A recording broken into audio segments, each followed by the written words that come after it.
So for some reason, your actually Google Pixel, this is a Google Pixel 6, is set to vibrate whenever you get a phone call. It's set to vibration like that right there.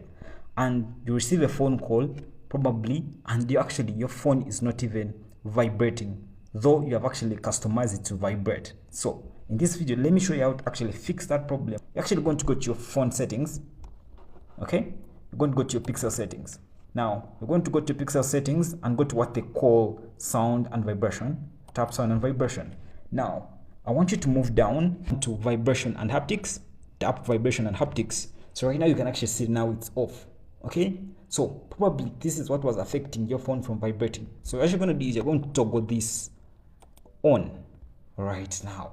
So now whenever you receive a phone call, your phone is actually going to vibrate, and the problem that was there when it was not vibrating is going to be fixed. All right, hit the subscribe button if you pick up in this video.